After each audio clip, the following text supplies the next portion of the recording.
Well, good morning, everyone, and thank you for joining us, Preservation Connecticut, for our first planning session for Jane's Walks 2024.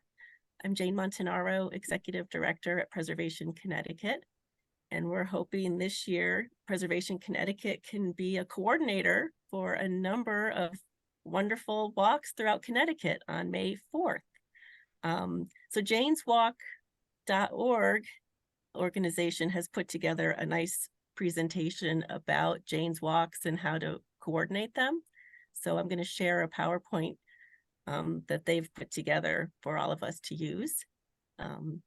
So Jane's Walks and how to lead a Jane's Walk. So Jane's Walk is a movement of free citizen-led walking tours inspired by Jane Jacobs.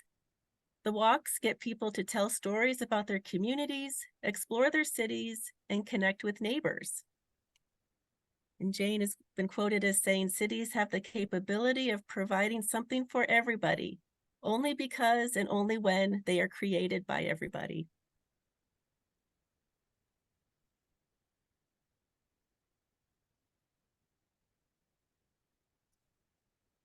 So this janeswalk.org was a organization founded in Toronto in 2006 by a group of Jane Jacobs friends and colleagues to honor her life and activate her ideas.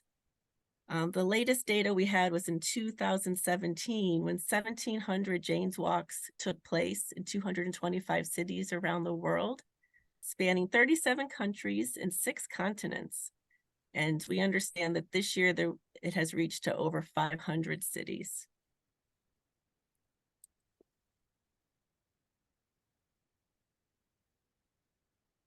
And so Preservation Connecticut is inviting you to lead a Jane's Walk on Saturday, May 4th, 2024. And anyone can be a walk leader because everyone is an expert on the places they live, work, and play.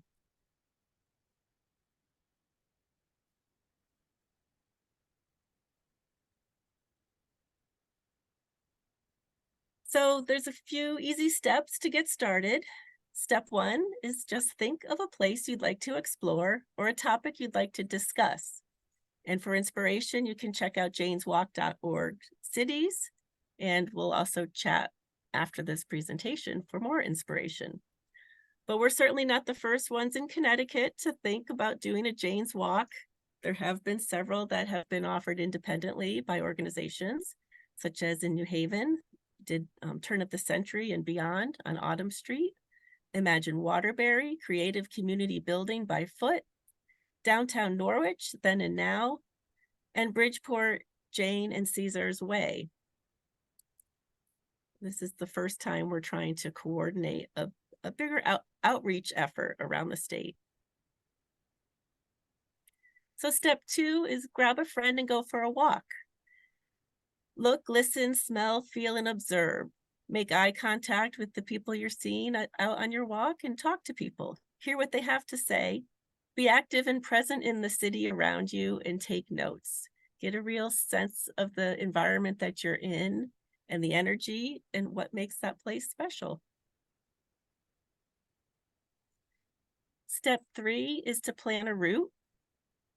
And step 4 is to tell us, Preservation Connecticut. We have a page set up on our website, preservationct.org, Jane's Walk Connecticut, so we can try to be a clearinghouse for all the wonderful walks and activities that will be happening on May 4th. Step 5, invite your friends, family, and community.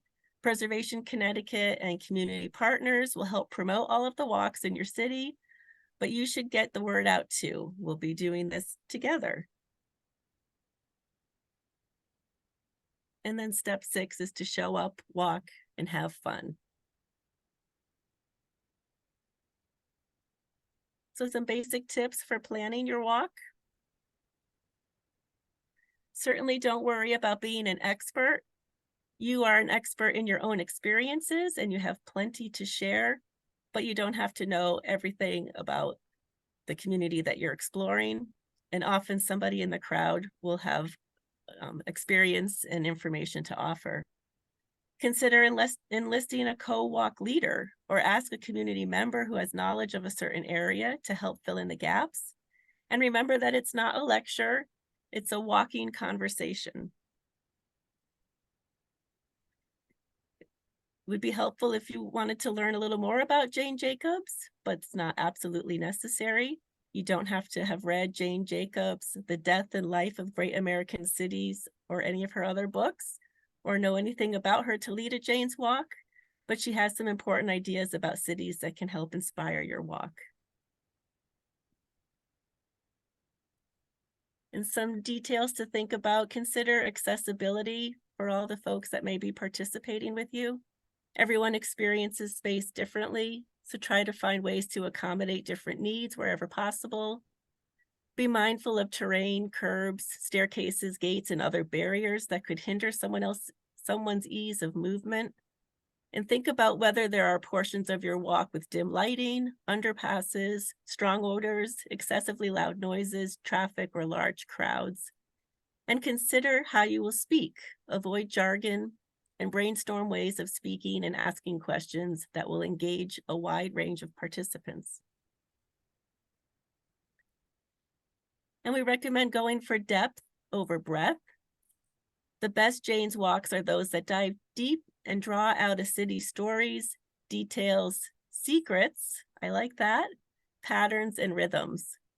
Keeping your walk focused on deep local knowledge will help participants feel engaged and energized. And of course, keep the conversation going after the walk. Think about ending your walk at a local cafe or pub where participants can gather afterwards to connect. Would be great if you could arrange for a photographer or a writer to document your walk. Again, another volunteer opportunity for someone in your community. It's not required, but the walk documentation helps ensure that your walk will live on outside of the brief period of time that you're actually walking. Photos, videos, and stories help thread together the narrative of your community. People are very talented on their iPhones these days, so having someone taking lots of photos, some snippets of video, and certainly documenting what folks are saying along the way is a great way to record what you're sharing and experiencing together. And some brief tips for the day of your walk. Be prepared. Make sure you have good walking shoes, drinking water, and anything else that you might need. Jane's Walks will happen rain or shine, except in cases of serious weather. So check the forecast and prepare accordingly. And certainly don't do all of the talking. Resist the temptation to talk the whole time. Press people for their own stories and perspectives. Sometimes it can take a while for a crowd to warm up, so think about ways to help break the ice. And hold the silence after you ask a question for a good long while. Without fail, somebody will speak up to fill that silence. And find a way to be heard. Get hold of a megaphone or microphone, standing up on a bench and projecting over the crowd, moving onto a quieter side of the street, and encouraging people to move in close. So basically being very aware of your surroundings and making sure that everyone can hear you and be part of the conversation. And let it go. Anything goes on a Jane's Walk. Expect things to go a little sideways. Last minute changes, emergency contingencies, and serendipities are all common.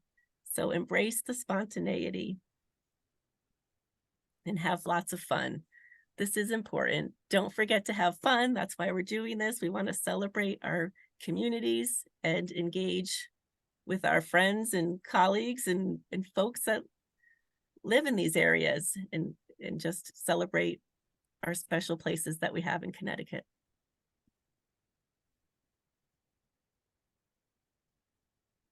And I wanted to share one last thing, if I can figure it out.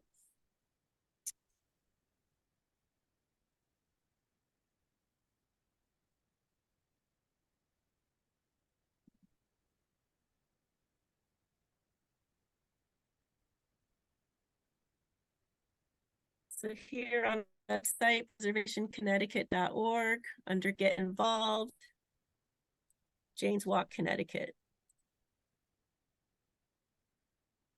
is our page that we've set up. Jane's Walk is a global festival of free volunteer-led walking conversations inspired by community activist Jane Jacobs. So again, May 4th is our date. Today is our first planning session. We'll do our second planning session in January. And we invite you to click here to register to lead a walk. Here's the janeswalk.org link for the global organization that I was referencing.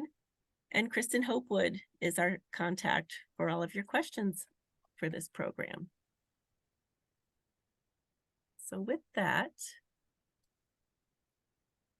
I can stop doing all the talking and open it up to some conversation. So welcome everybody. So first I want to ask Kristen, did I forget to mention anything important?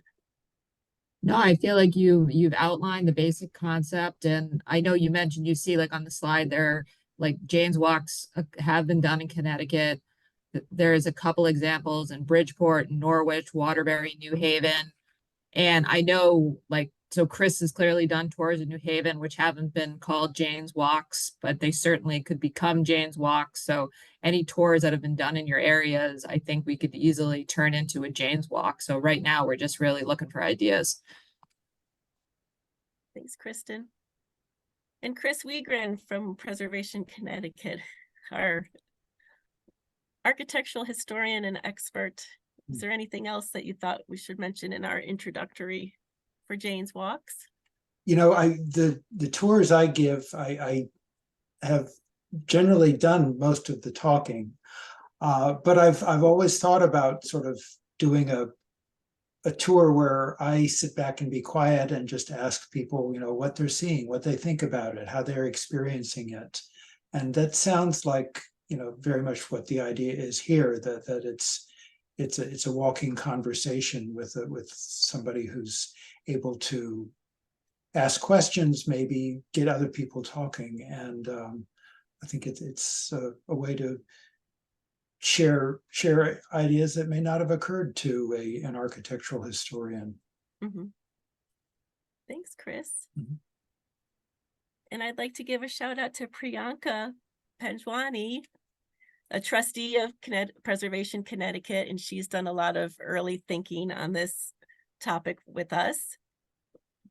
Priyanka, was there anything you were thinking that we should mention, or some inspirational thoughts for tours that you wanted to draw attention to? I just want to say that the tours can be anything. It could be a food walk, or it could be a sculpture walk around the city, and people should just come out. That's the whole idea. Mm-hmm. Come out and be together in a space where you can exchange your thoughts about the city you live in. Wonderful, thank you. Chris, were you in the museum recently? No. No, I was something else, somebody else. But in any event, just so everybody knows, lucky for me, my greatest volunteer ever walked off into the museum about a year ago and just said, "Oh, I'm looking for something to do," and has done really great things for us here as a volunteer. But one of the things we did together was an architectural tour of the museum itself on the exterior of the building, and we're planning one now on the interior surface decoration and styles of the interior of all of our buildings. It's a pretty big complex, and I think it fits this walk idea really well in the sense of how we got to where we are in Hartford, with a central business district that kind of wiped away all the historic.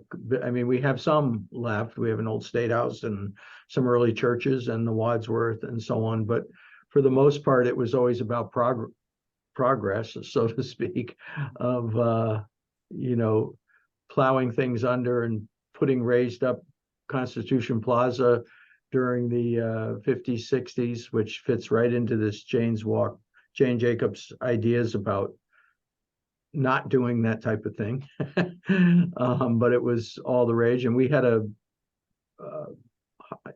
interstate highway system that split our city into 4 parts, really. There's always talk about trying to change that so the city gets more united in certain ways. So there are things that are trying to be done, but there's such big infrastructure projects that maybe walks like this can get people thinking at other ways that we can unify the city, despite the kind of big physical barriers that exist. Exactly. Which would be great, really good. Great. And we do have a new national park in Hartford, Colt National Park, which is getting developed. And I don't know if it's officially sanctioned a national park yet, but it's going to be very soon. And it's all around the whole Samuel Colt and his wife, Elizabeth Hart Jarvis Colt, their whole creation of worker housing and a park and schools and everything related to 19th century manufacturing. So there's a lot of interesting things going on in Hartford. Right, so what we're thinking at Preservation Connecticut is that the walks would be, coming from the locals. So these are great ideas for Hartford, and perhaps we can just be the clearinghouse to help coordinate what's That'd be going great. on and help with the Yep. planning. So there can be more than one walk happening in Hartford, and we Right. can help make sure that they get scheduled so that people can attend more than one.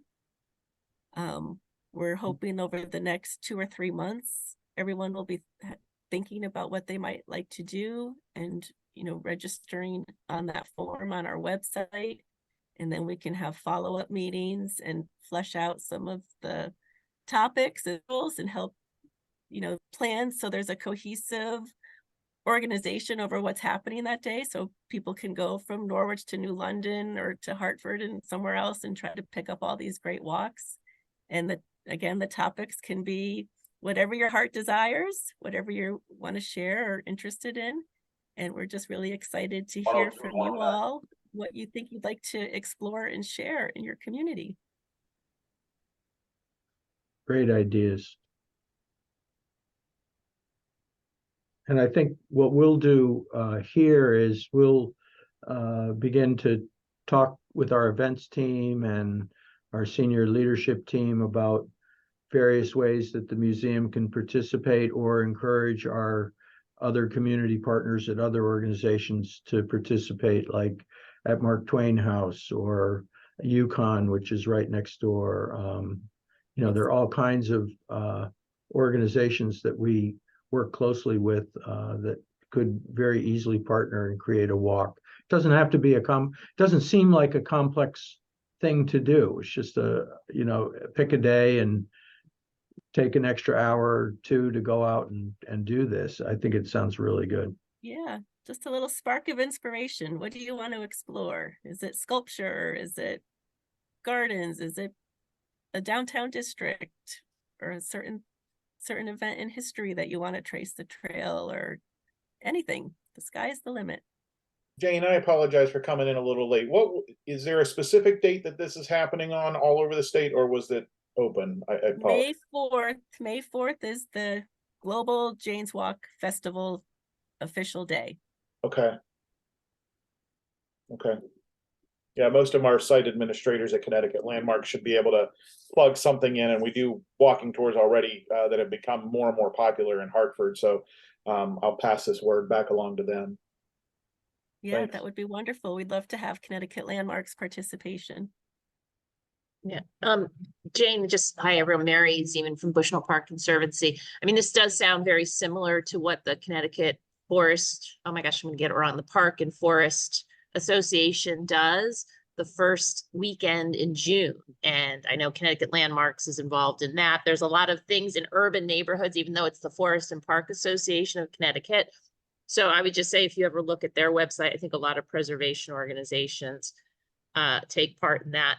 But You know, we already do scheduled walks here, and I know like one of the slides said you don't want it to be a lecture, which I don't think ours is, but I mean, I can always plug our typical one is or one, or I may be able to like, you know, take part of our, you know, park tour that talks about, you know, what was here in Bushnell Park before it was built, because I had some Trinity College students really dig deeper into that recently. So we could always, you know, focus on that if that sounds more interesting than the full 90-minute park tour, which can be a little bit more lecture-y, even though we open it up for conversation.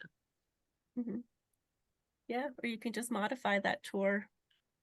Yeah, is there a be more length? I mean, do you conversational. feel like you want these to be more like an hour? I can't remember if it said something like that on the slide. No, they didn't give a guide. Chris, what's your experience on walking tours of what people? Yeah, see? I think generally an hour to an hour and a half. Yeah. Beyond that, unless you've got real hardcore. Or a break in the middle somewhere, right?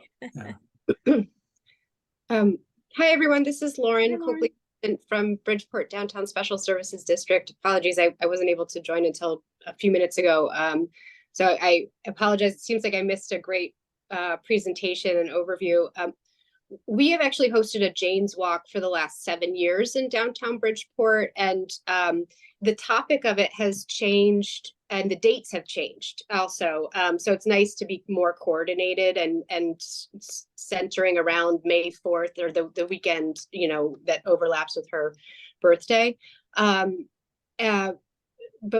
I guess one question, and again, I apologize, I missed the PowerPoint presentation.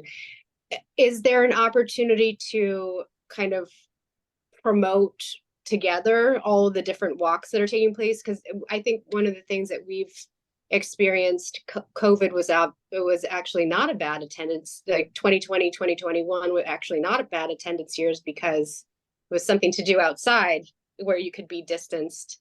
But previous to that, it was sort of a struggle to explain who Jane is and why her legacy is important and what impact it has. We have a large number of historic buildings in our district, luckily, and there's a lot to talk about there.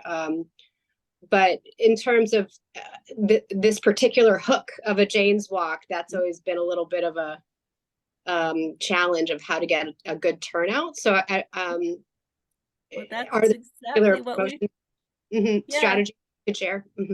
Yeah, that's exactly what we thought Preservation Connecticut could bring to this, is being, you know, like the clearinghouse, and to help with the publicity. And, you know, the local organizations would also be doing their own outreach, but, you know, strengthened by our channels as well, through our social media and email and publications and just our partnerships. Great, thank you. And will you share the slides after? Yes. Oh, Yep, we great. recorded it, and we have the slides, and it's on janeswalk.org, the global. We took it right from them. You've probably seen them before.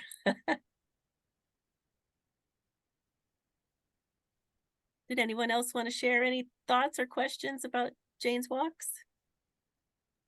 Well, I would say I led 25 walks in 2023 in Manchester. And yeah, they're more like a lecture. The conversation people have is usually just small talk. So I'd be interested in strategies to get them to talk about the community and, you know, the preservation idea, like looking at buildings and having an appreciation for the architecture of old buildings or a bridge or whatever. I'd be interested in ways to get them involved with that.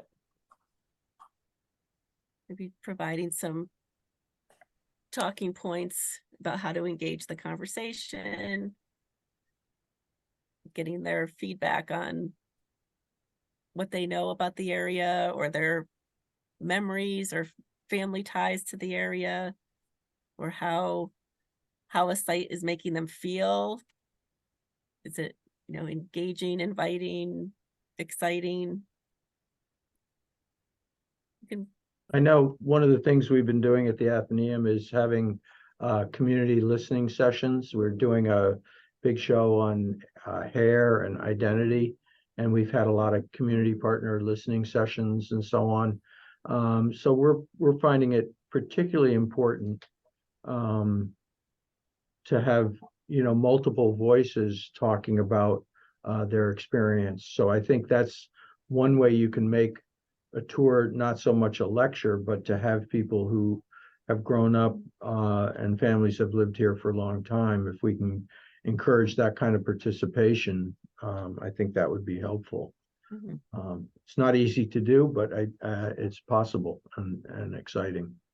And I've it's heard always- one, I'm sorry. I've Yeah. heard one person in a different context who will just say, you know, what do you notice? And then the secret, he says, is stay quiet, as Jane mentioned in the talk, Yeah. in the slides earlier, is really be quiet, and somebody eventually will say something. Yeah, I think that's good advice. Open-ended questions. Hi, I'm Gwen. I'm with Wyndham Preservation Inc., where we're restoring the Wyndham Inn.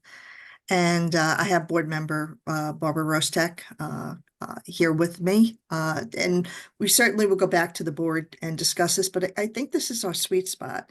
The Wyndham Inn is not habitable, so we do our activities outside. We have fireside chats, and we developed 2 self-guided walking tours. So you can actually come to Wyndham Center and grab a walking tour. We have a brochure box on the front door of the inn, and it will take you around the neighborhood and tell you, will point out buildings of interest.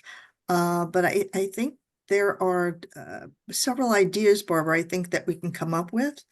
The Wyndham Inn is really a draw. We get people looking for tours all the time, and we've done a lot of research on it. So a lot of what's circulating online, or at least some of it is urban legend. And we have, documented evidence that some things are different. I think we can maybe do a tour around that. And then we also have board members that have led walking tours and are very familiar with Willimantic. So I think we can come up with a few tours.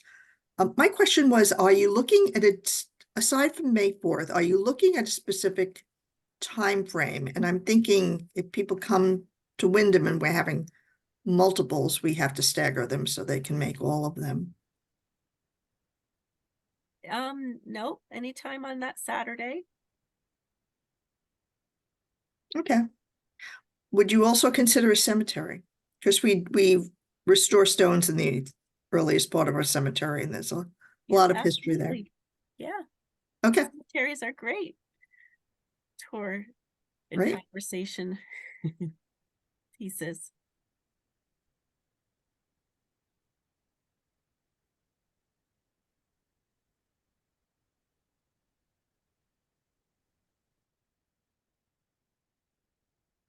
So this has been a good first attempt at organizing. Like I said, we're really excited to try to, encourage these to take place. And you'll certainly be the clearinghouse to help get the word out, help coordinate, any questions that you have, or if you want any help, focusing any topics. But we're not doing the work. The work is being done by the locals, and like I said, it's supposed to be fun and volunteer led. So we hope that it won't be a lot of work for you, but passion work.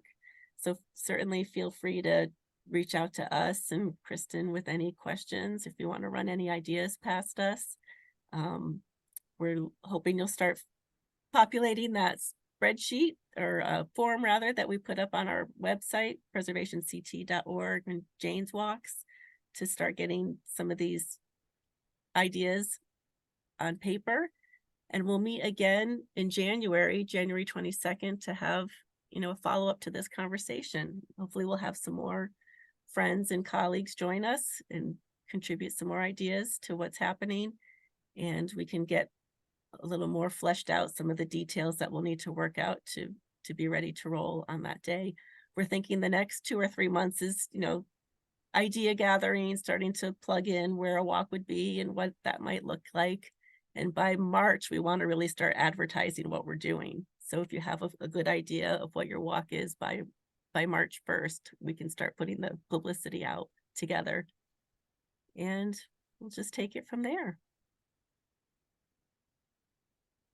Well, I really appreciate, I know the museum will be excited about this, and of course, Hartford has so many things. I know the landmarks have so many buildings too that are, that were affected by the divisions of highways and stuff in the city. So there's a million ideas that come to mind almost immediately about where we're going in the future in Hartford and where we are now, and getting people involved. So we'll definitely reach out to others locally to just encourage them to go onto your site and look up Jane's Walk. And I think it's a really nice idea.